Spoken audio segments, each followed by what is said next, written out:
कि इवन हमारे ब्रदर इस्लामी ममालिक वो क्या देख रहे हैं, वो देख रहे हैं कि इंडिया की जो मंडी है अरबों की, यहाँ से जो पैसा मिलेगा वो शायद किसी और मुल्क से नहीं मिलता।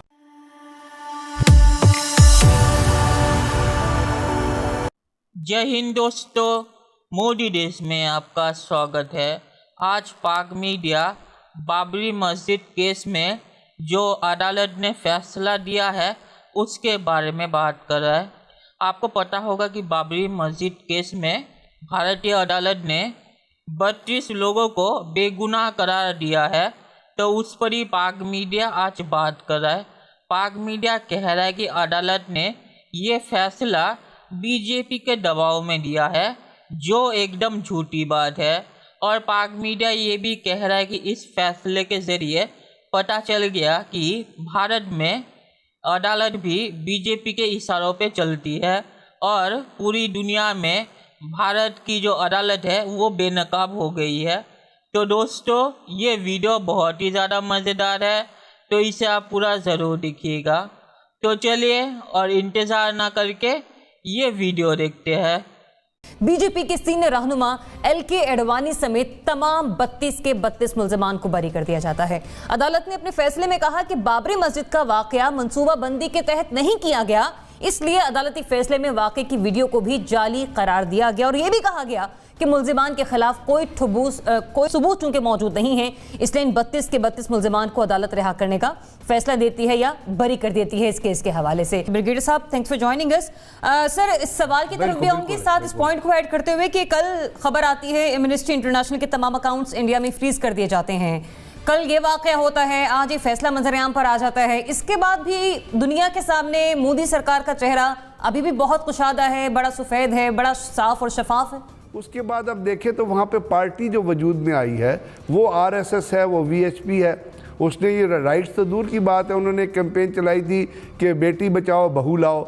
अब उसके जब आप अखलाकियात की, लीगैलिटी की, सोशल साइंसेस के जो बेसिक पहलू होते हैं उनकी आखिरी तह तक, लास्ट लिमिट तक चले जाएं, तो फिर उसका मतलब ये होता है कि आप उन अदारों के ऊपर गालिब होना शुरू हो जाते हैं जो अदारे एक आम आदमी को इंसाफ देने से ताल्लुक़ रखते हैं। वो आम आदमी चाहे हिंदू हो, चाहे क्रिश्चियन हो, चाहे दलित हो, या ब्राह्मण हो, चाहे कोई भी हो। अगर इंडिया की आप बात करें, आपको याद होगा याकूब मेमन को फांसी दी गई थी। याकूब मेमन को जब फांसी दी गई नागपुर जेल में, तो उसके बीबीसी का एक व्यू पॉइंट आया था। उसके वकील ने कहा था कि इससे बड़ा जुल्म हो नहीं सकता कि 29 तारीख की शाम को हम उसकी मर्सी पिटीशन फाइल करते हैं और 30 तारीख की सुबह 30 जुलाई 2015 सुबह 6:30 बजे उसको जो है हैंग कर दिया गया। तो इंडिया इस वक्त एक स्टेट ऑर्गेनाइज फ्रेंजी की सूरत में है, जिसके अंदर गालिब है फैशिज्म, और फैशिज्म का पार्ट बन चुके हैं अदारे। वो सिर्फ सुप्रीम कोर्ट नहीं है। अगर आप बिपिन रावत की, जो इंडियन आर्मी चीफ है, उसकी जो इंडियन सीडीएस चेयरमैन है, उसकी लेटेस्ट स्टेटमेंट उठा के पढ़े कि उसने क्या कहा है, वो किस तरह से बीजेपी आरएसएस के जो दहशतगर्दी के एजेंडे हैं उसको सपोर्ट कर रहा है। तो ये लेकिन इस वक्त क्योंकि India is proxy in this region of America, वो हर वो काम करेगा जो उनकी कब की ख्वाहिश थी कि हम हिंदुस्तान में कर सकें, और उसको एंडोर्समेंट हासिल रहेगी अमेरिका की। ये हमारा काम है कि इन सारी चीज़ों को इंटरनेशनल कोर्ट्स में कैसे लेके जाना है, डिप्लोमेसी में कैसे यूज़ करना है, और इन टूल्स को यूज़ करते हुए हमने अपने कश्मीरी बहन भाइयों की हेल्प कैसे करनी है। सो बेसिकली ये बात भूल जाइए कि दुनिया ह्यूमन राइट्स को कुछ भी समझती है। अभी कश्मीर में कितने मंदिर बनने जा रहे हैं आपको मालूम होगा, 700 से भी ज़्यादा वो मंदिर वहाँ बनाने जा रहे हैं। सिर्फ और सिर्फ जब ह्यूमन राइट्स के नाम आए, आप समझ जाएं कि किसी रीजन के ऊपर अगर ह्यूमन राइट्स वायलेशन का इल्ज़ाम लग रहा है तो वहाँ अमेरिका कुछ करना चाह रहा होगा, या रशिया कुछ करना चाह रहा होगा, या चाइना कुछ करना चाह रहा होगा, तब सिर्फ वो उस नेम प्लेट को यूज़ करते हैं। सो दिस इज़ लाइक, मेरे लिए this is no big news, सिर्फ एक्सपोज होता जा रहा है, which is of course very good. आप बेहतर तरीके से फाइट कर सकेंगे अपना को केस अगर चाहें तो। राजा अमीर अब्बास साहब हमारे साथ स्टूडियो में हैं, हम ज्वाइन कर चुके हैं। राजा अमीर अब्बास साहब बताइएगा, ये जो सिचुएशन हम देख रहे हैं इससे हवाले से पहले भी एक फैसला सामने आया था, लेकिन अभी हम कहाँ पर स्टैंड कर रहे हैं? दुनिया में अब मज़हब ये चीज़ों से ज़्यादा इकोनॉमी और उनके मफादात लोग देखते हैं। अभी जैसे बात हुई कि इवन हमारे ब्रदर इस्लामी ममालिक वो क्या देख रहे हैं, वो देख रहे हैं कि इंडिया की जो मंडी है अरबों की, वहाँ पे ये इतनी बड़ी मार्केट है कि हमको यहाँ से जो पैसा मिलेगा वो शायद किसी और मुल्क से नहीं मिलता। जो यूएस है, यूएस देखता है कि ना सिर्फ कि ये एक बहुत बड़ी मार्केट है, यूएस इसके जियोपॉलिटिकल एस्पेक्ट्स भी देखता है कि हमने किस तरीके से अगर इस रीजन में चाइना को काउंटर करना है, अगर हमने चाइना को रोकना है तो वो हिंदुस्तान या इंडिया में हम अपनी एक स्ट्रेंथ शो करेंगे। और मुस्लिम उम्मा का अलमदार जो है, अलमदार अब पाकिस्तान होगा और वो इनको लेके चलेगा। हम वो पुरानी जो चीज़ें हैं कि जिसमें आप देखिए कि इसराइल को तस्लीम किया जा रहा है, जिसको देखें कि जनाब हर कोई अपने मफाद की बात कर रहा है, लेकिन इस वक्त के हालात में बहुत ज़रूरी है कि हमारा फोकस अपनी डोमेस्टिक छोटे छोटे इश्यूज से हटकर इंटरनेशनल और रीजन के इन डेवलपिंग स्टोरीज की तरफ होना चाहिए कि इस रीजन में आगे 10 सालों में क्या क्या नई जियोपॉलिटिकल डेवलपमेंट। चलिए दोस्तों, वीडियो पे बात करते हैं। तो पहले मैं आपको बताना चाहूँगा कि पाक मीडिया ऐसे बात कर रहा है जैसे कि पाक मीडिया को पता हो कि अदालत के पास कैसे सबूत पेश किए गए थे और दोनों पार्टी का आर्गुमेंट क्या था। तो इससे पता चलता है कि पाक मीडिया ने पहले ही अपना दिमाग बना लिया था डिबेट शुरू करने से पहले ही कि भारत के खिलाफ क्या कहना है। उन्होंने ये नहीं देखा कि अदालत के सामने कौन से सबूत पेश किए गए और अदालत ने कौन कौन से सबूत को देखकर ये फैसला किया कि जो 32 लोग थे बाबरी मस्जिद केस में वो बेगुनाह थे। तो ये चीज़ पहले बोलते हुए मैं वीडियो पे आता हूँ जो पाक मीडिया कह रहा है उस पर। और पाक मीडिया तो पहले ही कह रहा है कि अदालत ने बोल दिया है कि जो 32 मुलजिम थे उनके खिलाफ कोई सबूत नहीं था और बिना सबूत के अदालत किसी को भी सज़ा नहीं दे सकता। पर पाक मीडिया चाहता है कि बिना कोई सबूत देखे अदालत सज़ा दे दे, क्योंकि पाक मीडिया ये चाहता है, ये कभी नहीं होता। अदालत बिना सबूत देके किसी को भी कोई भी सज़ा नहीं देता और इन 32 लोगों के खिलाफ कोई अगर सबूत नहीं था तो कोई भी अदालत दुनिया में फैसला इनके खिलाफ नहीं देगी। पाकिस्तान में ऐसा होता होगा, जैसे कि आपको पता होगा कि कुलभूषण केस में उसके खिलाफ तो कोई सबूत नहीं था और इसीलिए उन्होंने वो मिलिट्री अदालत में ले जाके कुलभूषण के खिलाफ फैसला दिलवाया, जिसे international court of justice ICJ ने भी गलत करार दे के कहा कि सिविलियन अदालत में ये केस चलवाओ ताकि दुनिया को पता चले कि कुलभूषण यादव के खिलाफ पाकिस्तान के पास क्या सबूत है।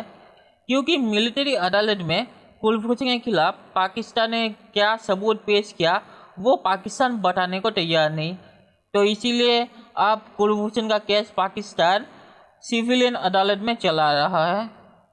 तो ये सब चीज़ पाकिस्तान में होती होगी, पर भारत में ये सब चीज़ें नहीं होती। बिना कोई सबूत के किसी को भी भारतीय अदालत सज़ा नहीं दे सकती। और एमनेस्टी इंटरनेशनल के अकाउंट ब्लॉक करने की और भी बहुत सारी वजह है।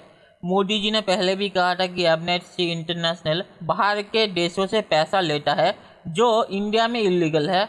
इंडिया में आप अगर बाहर से पैसे लोगे तो आपको पहले सरकार से परमिशन लेनी पड़ेगी और एमनेस्टी इंटरनेशनल ने बहुत बार ऐसा नहीं किया और उन्होंने बहुत बार उन लोगों से पैसा लिया जो भारत के बहुत ही ज़्यादा खिलाफ है और भारत ने उन्हें कहा था कि इन लोगों से पैसा मत लो, पर एमनेस्टी ने नहीं सुना। तो इसी वजह से मुझे लगता है कि आखिरकार भारत ने उनके अकाउंट को ब्लॉक कर दिया। तो इस चीज़ की बाबरी मस्जिद केस से कोई रिश्ता नहीं है। और पाक मीडिया जो बार बार कह रहा है कि बीजेपी तो भारतीय अदालत के ऊपर हावी हो गई है, तो क्या इसका इनके पास कोई सबूत है? तो इसका जवाब नहीं है, क्योंकि सबको पता है कि ये सब इसलिए कह रहे हैं कि बाबरी मस्जिद केस में 32 लोगों को बेगुनाह साबित कर दिया गया, जिसे पाकिस्तान चाहता था कि वो गुनहगार साबित हो। जब अदालत ने पाकिस्तान के ख्वाहिश के मुताबिक फ़ैसला नहीं दिया तो उन्होंने अब कह दिया है कि ये सब तो बीजेपी के कहने पे चलते हैं, और इसीलिए इन्होंने बाबरी मस्जिद केस में उन लोगों को बेगुनाह साबित कर दिया। तो इनके पास कोई सबूत नहीं है, अपने बयान को सच्चा साबित करने के लिए ये कह रहे कि ये सब तो गुनहगार थे, पर अदालत बीजेपी के आदेश पर चलती है, तो इसीलिए उन्होंने उन्हें बेगुनाह साबित कर दिया, जो एकदम झूठी बात है। तो पाकिस्तान को याकूब मेनन की बात नहीं करनी चाहिए, क्योंकि याकूब मेनन कौन था ये आप सबको पता है, और पाकिस्तान अगर याकूब मेनन के साथ अपना रिश्ता जोड़ना चाहता है तो ये पाकिस्तान के लिए बहुत ही ज़्यादा खतरनाक साबित होगा, क्योंकि हम सबको पता है कि उसने मुंबई में क्या किया था। तो पाक मीडिया को ये चीज़ नहीं बोलनी चाहिए। और पाक मीडिया जो कह रहा है कि भारत अमेरिका की प्रॉक्सी है और इसीलिए अमेरिका भी कुछ नहीं कहता भारत के ऊपर, तो मैं बताना चाहता हूँ कि भारत किसी की प्रॉक्सी नहीं है।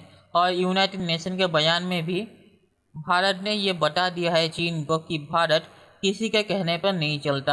अब भारत और अमेरिका की अगर दोस्ती है तो वो चीन के खिलाफ इस्तेमाल अपने आप को नहीं होने देगा। तो पाक मीडिया जो कह रहा है कि भारत अमेरिका की प्रॉक्सी है, ये एकदम गलत बात है। हर देश अपना फ़ायदा देखता है, तो भारत भी इसमें अपना फ़ायदा देख रहा है और इसीलिए उसने अमेरिका से दोस्ती की है। अमेरिका भारत को बहुत ही ज़्यादा मदद दे सकता है एडवांस्ड टेक्नोलॉजी देके, और दूसरी तरफ भारत भी अमेरिका को बहुत ही ज़्यादा मदद कर सकता है इंडियन रीजन में एक्सेस देके। तो इसमें दोनों देशों का फ़ायदा है और इसीलिए दोनों देशों ने एक दूसरे के साथ रिश्ता रखा है, और हर देश यही करता है, हर देश अपना फ़ायदा देखता है। तो पाक मीडिया जो कह रहा है कि भारत अमेरिका की प्रॉक्सी के तौर पर इस्तेमाल हो रहा है, ये एकदम झूठी बात है। और पाक मीडिया फिर से कश्मीर में मंदिर बनाने को लेकर झूठ बोल रहा है। भारत कश्मीर में जो मंदिर तोड़ी गई थी उन्हें रिबिल्ड कर रहा है। भारत कोई भी नई मंदिर नई ज़मीन पर किसी से भी ज़मीन लेके नहीं बना रहा, तो इसमें पाक मीडिया फिर से झूठ बोल रहा है।